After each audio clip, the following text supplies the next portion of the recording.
All right, Shalom. I give all praise, honor, and glory to Yahweh by Shem Yahushai. Double honors to the apostle, that was great millstone. Peace and blessings to you. I keep out here pushing this truth and sincerity. Okay, just reading Isaiah, the second chapter. Move through the spirit. Hope this video is edifying. But it just shows a big, major problem and a hang up on things today. Because the stumbling block is real, man.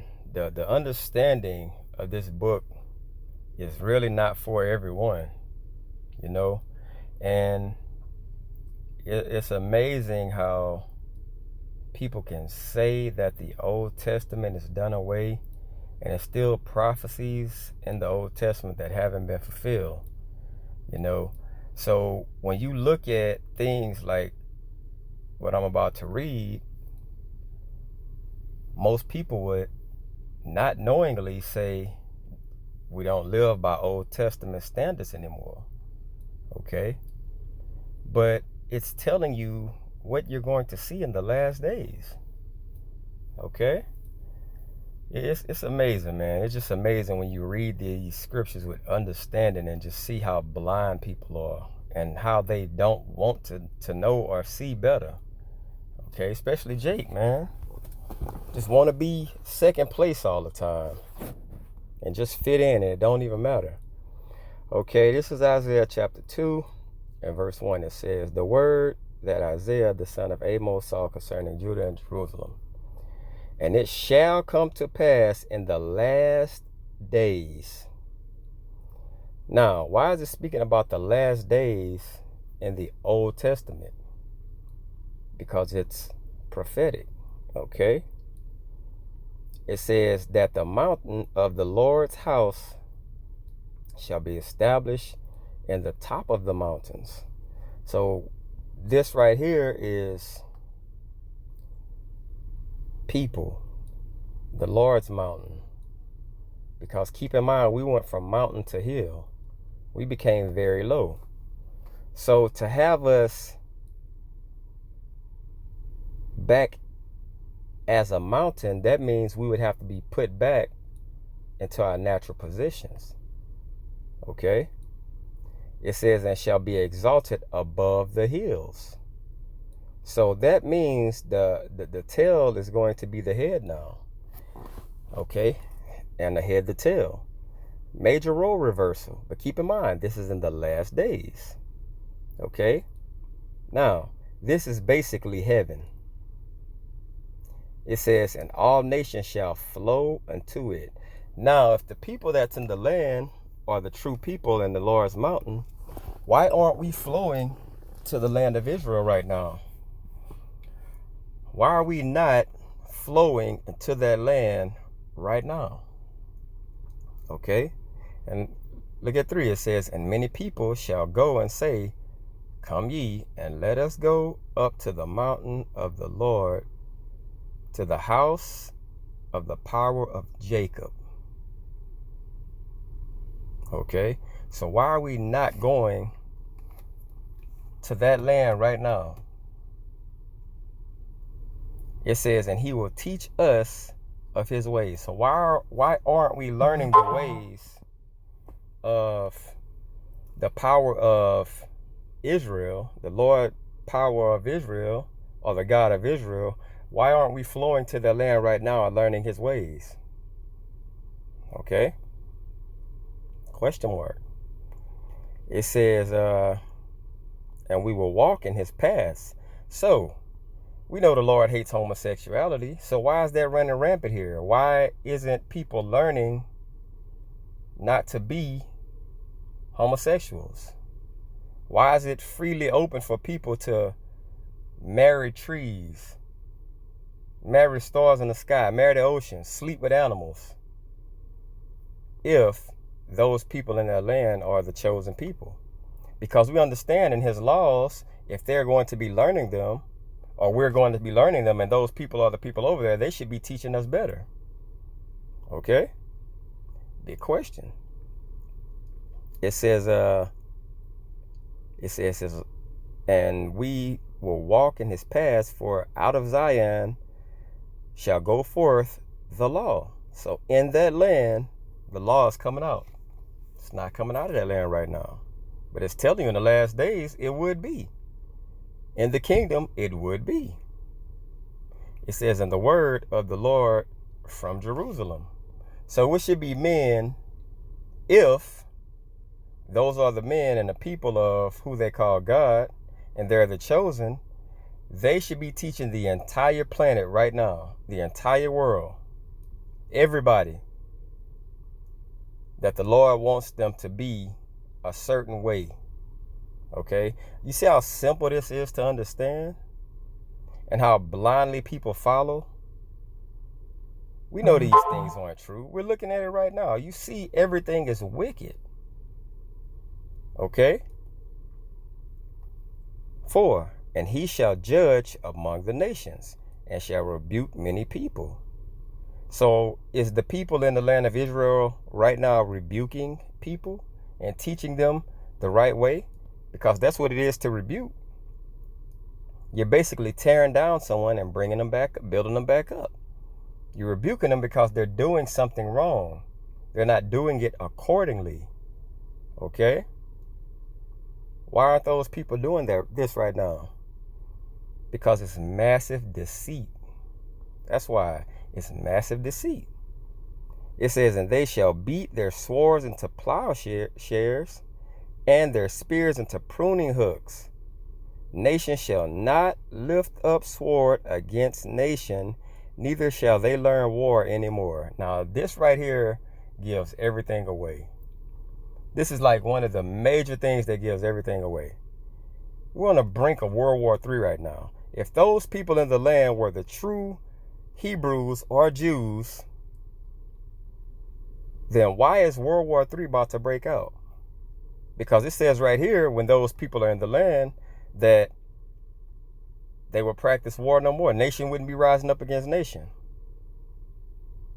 Okay? It just shows you the lies that's pushed forth in this place.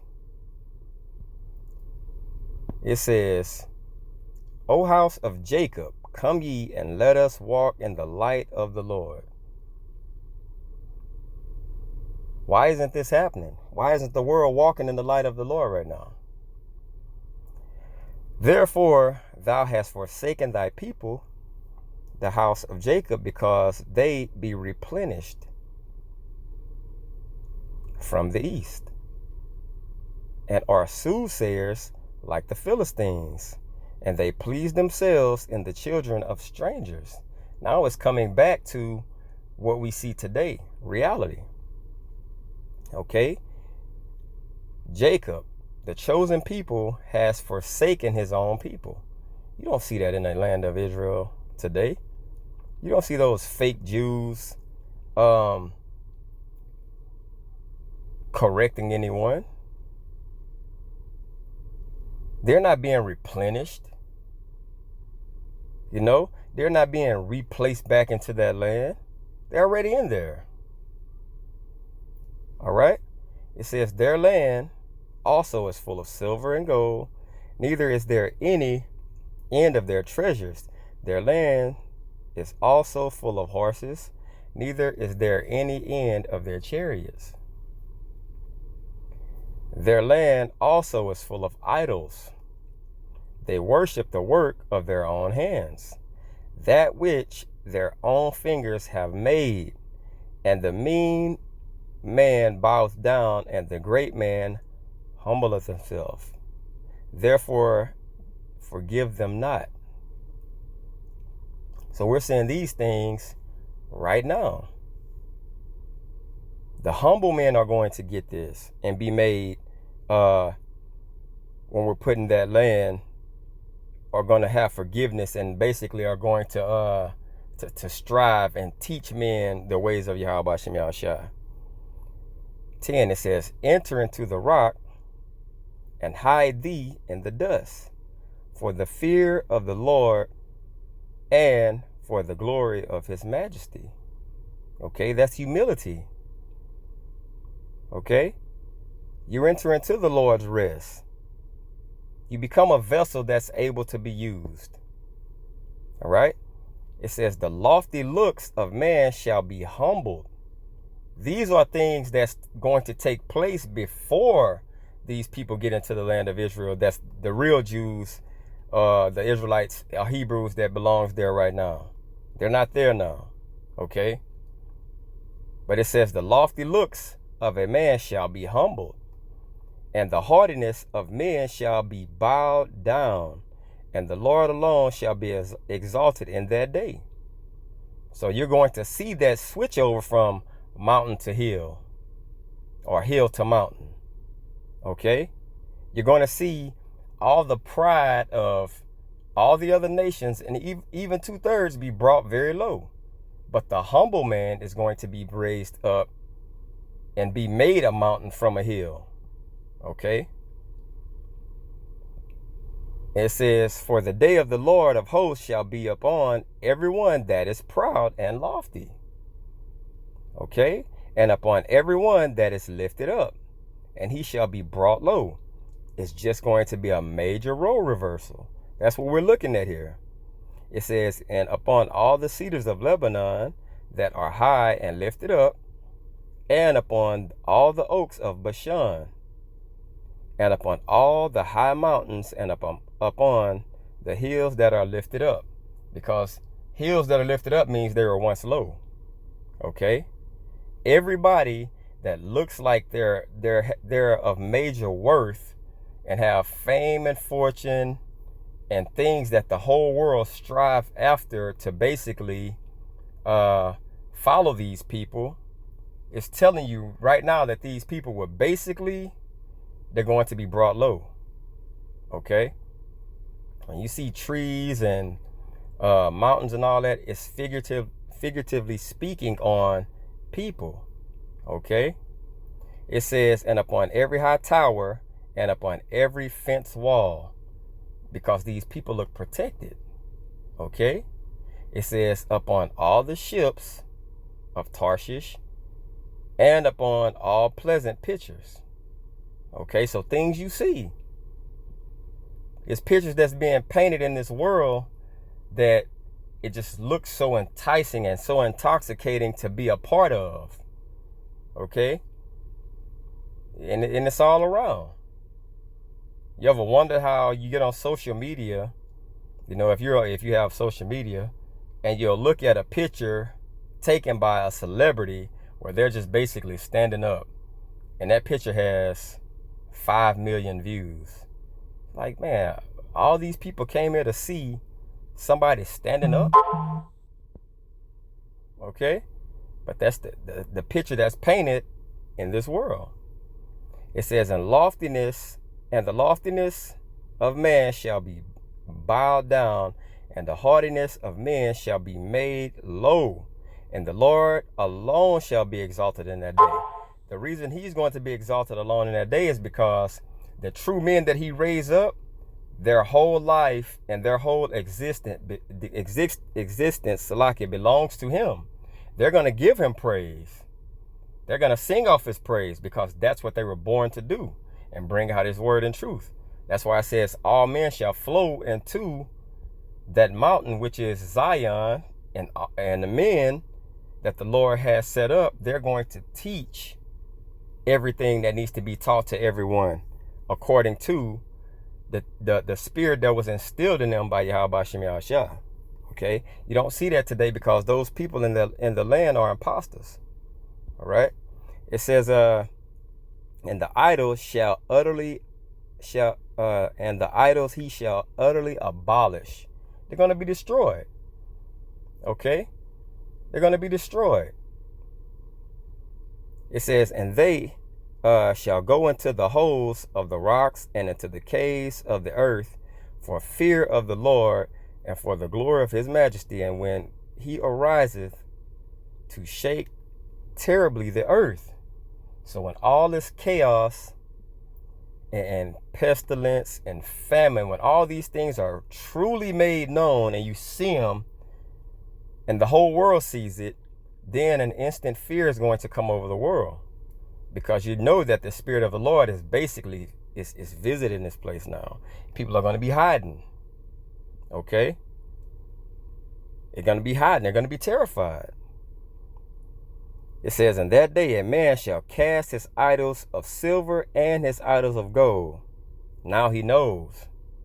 Because the word right now is being pushed forth and it's giving off warning. And people are really going to see that the things that we're speaking is reality. It's truth. And you're going to understand now that, wow, these people really going to see it. They're like, man, we were believing in lies. And they're going to be searching us out to see what needs to be done. Okay? By then, for most people, it's going to be too late. It says, which they made each one for himself to worship, to the moles and to the bats. Okay? Just idol worship. Just giving moles and bats, because if you look, a lot of idol worship goes to most of the times like animals. Okay? And a lot of idol worship is like you have like Jesus Christ or Cesare Borgia, Mary, but it's all crafted and made into images. You know what I'm saying? But a lot of people, like you look at the Egyptians, they had cat gods and dog men and things of that nature. You know what I'm saying? A lot of people worship, when they worship, is like animal sacrifice. People sacrificing things that's just basically blasphemous. It's idols. It's idol worship. Okay? And it doesn't have to necessarily be that. You can worship your car. Your car could be an idol. Your home can be an idol. Money can be an idol. Okay? It says to go into the clefts of the rocks. Now they're going to be throwing away these sacrifices, knowing it's blasphemous, and now they're going to go into hiding. Because if you have an idol, you're a person that has an idol and you worship that idol, that means you're putting your trust and faith in it. But when they see that that idol is not going to deliver them, or it's no deliverance in that idol, then you're going to get rid of it. Okay? It says, and into the tops of the ragged rocks, for fear of the Lord and for the glory of his majesty, when he ariseth to shake terribly the earth. Cease ye from man, whose breath is in his nostrils, for wherein is he to be accounted of? That's a question. Okay? So don't get to being in a mind frame of following these people, because they're going to lead you straight to your demise. Okay? Someone needs to have give an account for something, or where are you basically, where do you stand? For wherein is he to be accounted of? Where do you stand? Who set you up? Who told you that idol worship was the way to go? They have to give an account for that. If someone follows a man that goes to church every day, you know what I'm saying, throughout the week, and he's preaching blasphemy, he has to give an account for that. So when you follow that man, you're going to partake also in his demise. Okay? So we see that in the beginning of this, that the people in that land, it's impossible for them to be the chosen, because we haven't seen none of these things play out. And if we did, why are we anticipating the return of who the world is participating the return of? If those people in that land are the chosen people, then why are people repenting? Why are people trying to say, get ready for the Lord is about to make his return? Okay? If he's about to make his return, then those people in that land has to absolutely be false. Because they're saying that he's already made his return if those people are in the land already. Okay, hope this is edifying. I want to give all praise, honor, and glory to Yahweh Shem Yahushua. Double honors to the apostle, and great millstone. Peace and blessing to you. I can push this truth throughout the four winds. Shalom.